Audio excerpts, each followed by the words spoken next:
Útočník, ktorého zdobí robustná postava a na ihrisku ho určite neprehľadnete. Dobrák od kosti so šibalským úsmevom, ale predovšetkým bojovník s veľkým srdcom. Predstavujeme 17-ročného krídelníka ATO Košice, Michal Chudina. Ahoj Michal, v krátkosti sa predstav fanúšikom ATO Košice. No, čaute, ja som Mišo Chudina a som hráčom ATO Košice. Ako si sa dostal do týmu a odkedy si jeho súčasťou?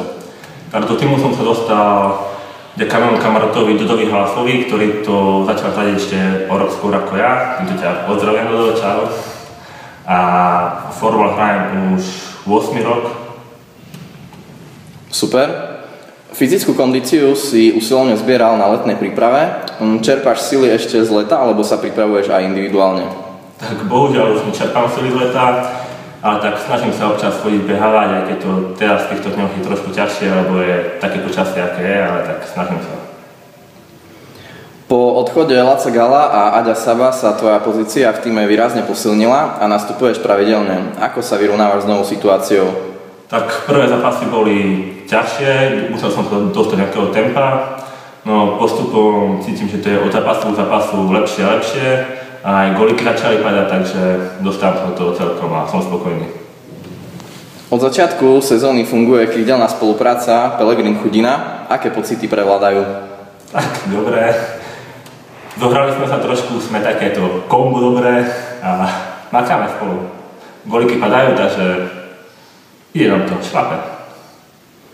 Posledné 2 zápasy a 6 dôležitých bodov do tabuľky. Pokús sa jednou vetou zhodnotiť zápasy proti Prešovu a Sabinovu. Myslím si, že tieto zápasy boli výsledkom našej práce na tréningoch, keďže spolu makáme a konečne sa to odrazilo na tom výsledku.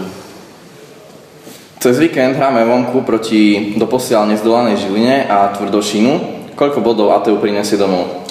Tak verím v plný bodový zisk, aj keď proti Žiline to je ťažký zápas, pretože tam majú kopu mladých, výborných hráčov a takisto aj tie staršie opory, ale tak verím, že dokážeme bodovať a proti Tvrdošínu to je povinný bodový zisk. Ako hodnotíš spoluhráčov, atmosféru v kabíne? Tak celkovo sme veľmi mladý tím a vidno to aj v našom správaní, proste držíme spolu, poznáme sa už roky, hrajeme spolu od mladistvých kategórií a je to proste vidieť, tá atmosféra v kabíne je výborná, bavíme sa spolu na ihrisku, tak v kabíne užívame si to. Nedávno si bol aj na krátkom reprezentačnom sústredení v Prešove, kde sa stretol juniorský výber východného Slovenska. Ako si bol spokojný so zrazom a aké ciele si dávaš v najcennejšom drese? Tak bola to nová skúsenosť, za ktorú som veľmi vďačný. Dalo mi to dosť veľa, hlavne ma to motivovalo, aby som na sebe ešte viacej makal. A môjim takým cieľom je dostať na tie majstrovstvá sveta juniorov, ktoré budú o rok a dačo. Na drese nosíš číslo 61, symbolika alebo náhoda? Tak, je to taká náhoda skôr. Uvidel som číslo, osud, chcel to, tak mám to. Máš nejaký rituál pred zápasom?